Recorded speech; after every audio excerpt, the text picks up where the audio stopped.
నమస్కారం.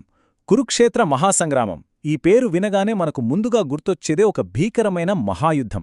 అసలిది ఎలా మొదలైంది, ఏ పరిస్థితులు ఇంతటి మహాసంగ్రామానికి దారితీశాయి, దీని వెనక దాగున్న అసలు అంతరార్థమేమిటి, ఈ మూల గ్రంథం ఆధారంగా ఈనాటి మన ఈ విశ్లేషణలో తెలుసుకుందాం. పదండి, మొదలు పెడదాం.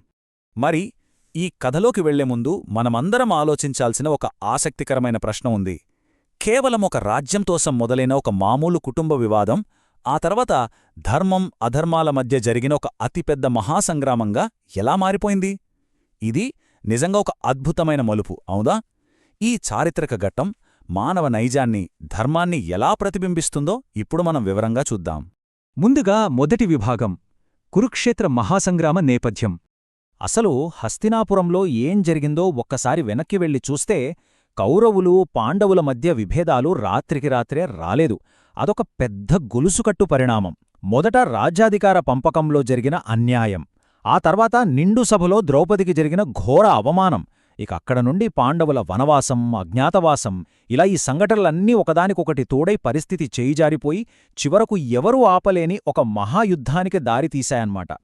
ఇక రెండవ విభాగం చూద్దాం, కౌరవ పాండవ సేనల మోహరింపు.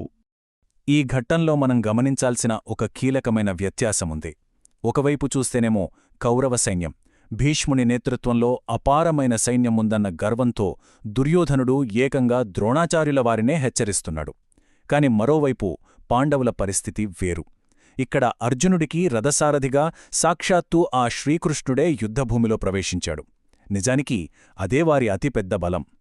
కేవలం సంఖ్యాబలం కన్నా సరైన మార్గదర్శకత్వం ఎంత బలమైనదో ఇక్కడ మనకు స్పష్టంగా అర్థమవుతోంది.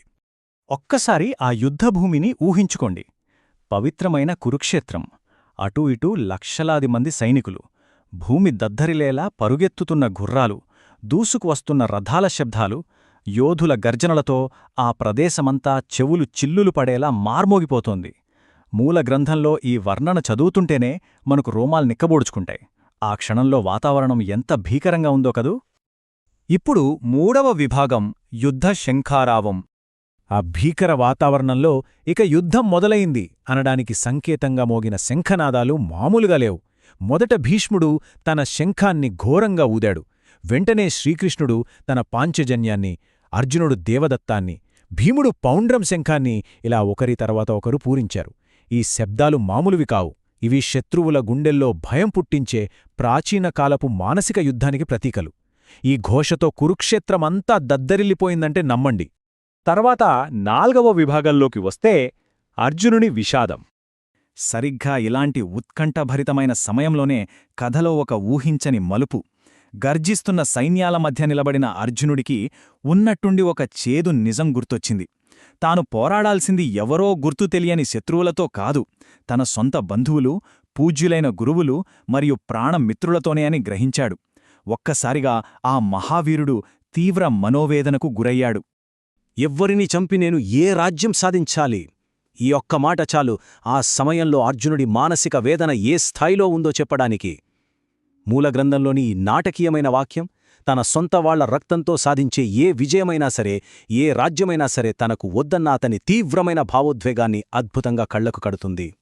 ఆ ఆలోచనల భారం ఎంతలా ఉందంటే జరగబోయే హింసను తలచుకునే అర్జునుడు తీవ్రంగా కలత చెందాడు. అది మానసికంగానే కాదు, శారీరకంగా కూడా వ్యక్తమైంది. అతని చేతులు అనియంత్రితంగా వణకడం ప్రారంభించాయి. ఎంతలా అంటే అజేయమైన అతని ప్రసిద్ధ ధనుస్సు గాండీవం చేతుల్లోంచి జారిపోయింది. ప్రపంచంలోనే అత్యుత్తమ యోధుడు వ్యక్తిగత అనుబంధాలకు, సామాజిక కర్తవ్యానికి మధ్య నలిగిపోతూ అలా నిస్సహాయంగా నిలబడిపోయాడు. ఇక చివరిదైన ఐదవ విభాగం, శ్రీకృష్ణుని గీతోపదేశం. అలా యుద్ధభూమిలో పూర్తిగా కుంగిపోయిన అర్జునుడికి ఆ సంక్షోభ సమయంలో శ్రీకృష్ణుడు చేసిన దివ్యమైన ఉపదేశమే భగవద్గీత. ధర్మమంటే ఏమిటి, అసలు కర్తవ్యమంటే ఏమిటి, ఆత్మతత్వమేమిటి అనే విషయాలపై శ్రీకృష్ణుడు చేసిన ఈ బోధన చరిత్రలో ఒక సువర్ణాక్షరాల అధ్యాయం. ఇది కేవలం ఒక సైనికుడిని మేల్కొల్పడం మాత్రమే కాదు, ఈనాటికి మానవాళి మొత్తానికి ఒక శాశ్వత మార్గదర్శకత్వం. శ్రీకృష్ణుని ఆ దివ్య బోధనలను అర్జునుడు పూర్తిగా వంటపట్టించుకున్నాడు.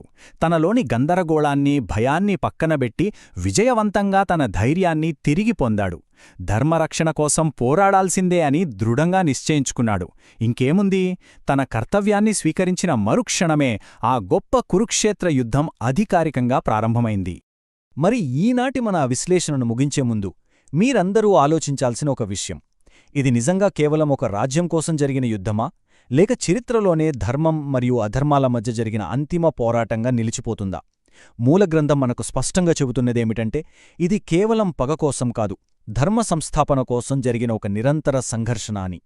ఈ లోతైన ఆలోచనతో ఈ వివరణను ఇక్కడితో ముగిద్దాం. ఆశిస్తున్నాను ఈ విశ్లేషణ మీకు ఎంతో ఉపయోగపడిందని. నమస్కారం.